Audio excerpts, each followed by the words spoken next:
नमस्कार, स्वागत है आप सभी का। आज हम गणित के अंदर रोमन अंकों की भूमिका के बारे में बात करेंगे, यानी कि रोमन जो अंक है इनका गणित के अंदर क्या रोल है। तो आइए शुरू करते हैं। तो प्यारे बच्चों, रोमन जो अंक होते हैं वो एक से शुरू होते हैं। जी हाँ, एक से शुरू होते हैं। रोमन अंक के अंदर जो है ज़ीरो के लिए कोई भी अंक नहीं बनाया गया है, यानी कि यदि हमें संख्या लिखनी हो तो हम सीधे सीधे एक से ही लिखना शुरू करेंगे। एक यही बहुत बड़ा कारण रहा कि रोमन अंक प्रणाली जो है कि रोमन के ये जो अंक हैं ये गणित के अंदर ज़्यादा यूज़ नहीं किए जाते। इनका यूज़ सिर्फ पॉइंट्स बताने के लिए, शीर्षक देने के लिए ही किया जाता है। रोमन अंकों के अंदर एक को इस तरह से लिखा जाता है, दो के लिए इस तरह से दो डंडे खींचे जाते हैं, तीन के लिए इस तरह से तीन डंडे खींचे जाते हैं, और चार के लिए जो है बच्चों इस तरह से लिखा जाता है। यानी कि यदि हम पाँच के लिए जो है हम इस तरह से लिखते हैं, छः के लिए जो है हम इस तरह से लिखते हैं, सात के लिए। नमस्कार, स्वागत है आप सभी का। आज जो हम बात करेंगे वो करेंगे रोमन अंकों के बारे में। रोमन अंकों के अंदर जो है किस तरह से संख्याओं को गणित में लिखा जाता है। तो आइए शुरू करते हैं। तो प्यारे बच्चों, रोमन अंकों के अंदर जो है संख्याओं की शुरुआत वो सीधा एक से होती है। रोमन अंक के अंदर जो है ज़ीरो से शुरुआत नहीं करते, यानी कि हम कह सकते हैं कि रोमन अंकों के अंदर ज़ीरो के लिए कोई प्रतीक चिन्ह नहीं बनाया गया। हम सीधे सीधे जो है एक से शुरुआत करते हैं। तो रोमन अंकों के अंदर एक के लिए जो है हम, दो के लिए जो है हम इस तरह से दो रेखाएं खींचते हैं, तीन के लिए जो है हम इस तरह से तीन रेखाएं खींचते हैं, और चार के लिए जो है हम इस तरह से लिखते हैं। पाँच को जो है हम इस तरह से रिप्रेजेंट करते हैं, छः को जो है हम इस तरह से लिखते हैं, सात के लिए हम इस तरह से लिखते हैं, आठ के लिए हम इस तरह से लिखते हैं, और नौ के लिए जो है हम इस तरह से लिखते हैं, और 10 के लिए इस तरह से लिखते हैं। अब आप कहेंगे कि जी ऊपर तो आपने इधर लाइन खींच दी और नीचे जो है आपने इधर की तरफ लाइन खींच दी, ऐसा क्यों? तो प्यारे बच्चों ऐसा इसलिए कि जब भी संख्या के अंदर संख्याएं बढ़ती हैं तो हम उसके दाईं तरफ लाइन खींचते हैं, और जब संख्याएं घटती हैं तो हम जो है बाईं तरफ रेखाएं खींचते हैं। इसके बारे में और अधिक विस्तार से जानकारी के लिए हम आगे चलते हैं। तो प्यारे बच्चों, रोमन अंक जिसकी हम बात करेंगे अभी, रोमन अंक प्राचीन रोम की संख्या प्रणाली है जिसमें लातीनी भाषा के अक्षरों को जोड़कर संख्याएं लिखी जाती थी। पहले 10 रोमन अंक इस प्रकार हैं। तो आइए हम सबसे पहले 10 अंकों की बात करते हैं कि रोमन के जो शुरू के 10 अंक हैं वो कौन से हैं। सबसे पहले हमारा एक, इसको हम रोमन संख्या के अंदर जो है इस तरह से लिखेंगे। इसके बाद दो, रोमन संख्या के अंदर हम दो रेखाएं खींचेंगे। इसके बाद तीन, इसके लिए हम तीन सीधी रेखाएं खींचेंगे। उसके बाद चार, चार के लिए हम एक सीधी रेखा और साथ में एक वी का निशान, यानी कि वी का मतलब जो है बच्चों वो 5 होता है। इसकी बाईं तरफ यानी कि एक लिखने का मतलब है कि वह संख्या घटाई जा रही है, यानी कि ये जो 5 है, 5 में से एक घटाकर ये क्या बन गया, 4। इसके बाद आता है 5, इसके बाद 6। इस चिन्ह का मतलब क्या है? इस चिन्ह का मतलब है 5 होता है। इसकी दाईं तरफ, अभी ऊपर हम किस तरफ चले थे? हम चले थे बाईं तरफ, अब हम चलेंगे दाईं तरफ, 5 के दाईं तरफ। तो इसकी दाईं तरफ एक सीधी खड़ी रेखा खींचने का मतलब है, यानी कि एक लिखने का मतलब है कि वह संख्या बढ़ाई जा रही है, वह संख्या जो है बढ़ाई जा रही है, यानी कि ये 5 और ये 1, यानी कि हम कह सकते हैं कि 5 के यदि हम बाईं ओर चलें हम उसमें से घटाते हैं, और यदि हम दाईं ओर चलते हैं तो हम उसमें वो संख्या जोड़ते हुए चलते हैं। इसके बाद 7, इसे ऐसे समझ सकते हैं कि ये 5 है और 5 के दाईं ओर जो है ये 2 जोड़ा जा रहा है, जिससे 7 बनता है। अभी हमने ऊपर बात करी कि इसे क्या कहते हैं बच्चों, 5, और 5 के दाईं ओर 2 सीधी रेखाएं खींचने का मतलब क्या है कि ये 5 और ये 2, यानी कि 5 जमा 2, तो ये संख्या हमारी बनेगी 7। दाईं तरफ जो सीधी रेखाएं खींची होती हैं इनको जो है हम इस संख्या में जोड़ देते हैं, और यही रेखाएं यदि बाईं ओर खींची होती हैं तो हम इसे इस संख्या में से घटा देते हैं। इसके बाद हमारा 8 के अंदर भी वही बात है कि ये जो है ये 5 है और ये 3, और इसमें ये जो है 3 रेखाएं जोड़ दी गई, तो ये बन गया हमारा 8। इसके बाद 9, ये जो x है बच्चों इसका मतलब होता है 10। ये बाईं तरफ ये एक सीधी रेखा खींचना यानी 1 लिखने का मतलब है कि वह संख्या घटाई जा रही है। अभी हमने ऊपर क्या बात करी थी, यदि कोई संख्या यहाँ पर लिखी हुई है, इसके इधर जितनी भी अगर रेखाएं खींची होंगी तो वो उसमें जोड़ दी जाएंगी, और इस संख्या के यदि बाईं ओर जितनी रेखाएं खींची होंगी वो उसमें से घटा दी जाएंगी। तो यहाँ पर संख्या कितनी लिखी है 10, तो इसी तरह से ऊपर ये 10 में से 1 घटाकर जो है 9 होता है।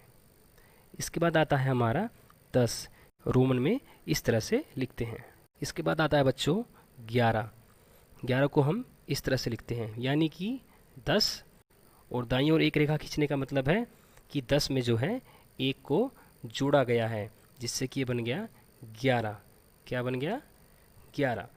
इसके बाद इसी तरह से 12, फिर 13, और उसके बाद जो है ये 14। इसका अर्थ होता है कि 10 में दाईं तरफ की संख्या यानी 5 में जोड़ो और बाईं तरफ की संख्या 1 यानी घटाओ। यानी कि बच्चों ये जो है हमारी संख्या हुई 10, और इसमें जो है इस 5 को जो है हमें जोड़ना है, और 5 के जो बाईं ओर संख्या होगी 1, इसे घटा देना है। यानी कि पहले इन दोनों को जोड़ना है और उसके बाद जो है इस संख्या को घटा देना है। तो हम जोड़ेंगे 10, तो हम 10 में यदि 5 जोड़ेंगे तो वो बन जाएगा हमारा 15, और उसके बाद जो है हमें ये संख्या घटानी है, तो 1 घटाने के बाद हमारे पास आ जाएगा 14। तो इस तरह से बना हमारा 14। इसके बाद हमारा 19, इसके अंदर ये जो निशान है, इसके अंदर ये जो चिन्ह है ये 20 होता है, और इसमें से 1 घटाया जाता है, तो हमारा बन जाता है 19।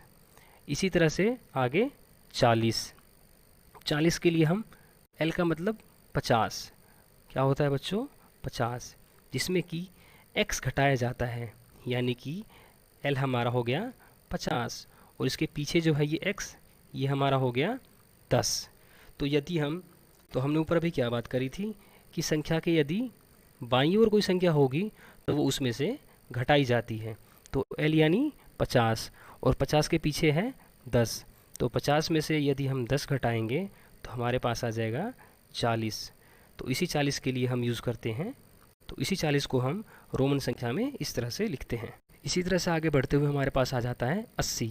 80 के लिए हम इस तरह से लिखते हैं, यानी कि L के लिए 50, और उसके बाद ये 3 जो हमारे पास निशान है इनके लिए 10 जमा 10 और जमा 10। और ये जोड़े क्यों हमने, क्योंकि ये जो है इसके दाईं ओर लिखे हुए हैं, और दाईं ओर जो संख्याएं लिखी होती हैं उसको जो है हम इसमें जोड़ देंगे। तो इसलिए 50 जमा 10 और जमा 10, ये हो गए 80। कितने हो गए बच्चों 80। इसके बाद जो है 90 के लिए जो है हम इस तरह से लिखते हैं रोमन में। C का मतलब होता है 100, और इसकी दाईं तरफ 100 और इसकी बाईं तरफ यानी ये जो निशान है ये 10 के लिए लिखा गया है। तो इसका मतलब क्या हुआ कि वह संख्या घटाई जा रही है, यानी कि 100 में से जो है 100 में से 10 को घटाया गया, और 100 में से 10 को घटाने के बाद हमें मिला 90। तो ये जो संख्या हुई ये जो है ये 90 को रिप्रेजेंट कर रही है। इसी तरह से प्यारे बच्चों हम पहुँचेंगे 300 तक, और इसको हम लिखेंगे इस तरह से 3 बार C करके। इंग्लिश के 3 जो लेटर होते हैं C, इनको हम लिखने के बाद रोमन संख्या में हमारा बन जाता है 300। इसके बाद हम बात करेंगे 400 की। 400 के लिए हम लिखेंगे CD, यानी कि D यानी 500, D यानी 500, जिसमें कि C यानी 100, और C बाईं ओर लिखे जाने की वजह से जो है ये C को जो है बाईं ओर लिखा गया है, इसलिए जो है घटाया जाएगा, यानी कि D हुआ हमारा 500 और C हुआ हमारा 100, और बाईं ओर लिखे जाने की वजह से जो है हम इसे घटा देंगे, तो हमारे पास आ जाएगा 400, यानी कि 400। इसके बाद जो नंबर है हमारा वो है 499, 499, जिसके लिए हम लिखेंगे CD XC IX। CD का मतलब 400, अभी हमने CD का ऊपर जो मतलब पढ़ा वो 400 ही तो पढ़ा। उसके बाद XC का मतलब है 90, और 9 का मतलब है, और IX का मतलब जो है बच्चों वो है 9, यानी हमारे पास कुल मिलाकर कितने हो गए 400 प्लस 90 प्लस 9, इन सब को हम अगर जोड़ देंगे तो हमारे पास आ जाएगा 499।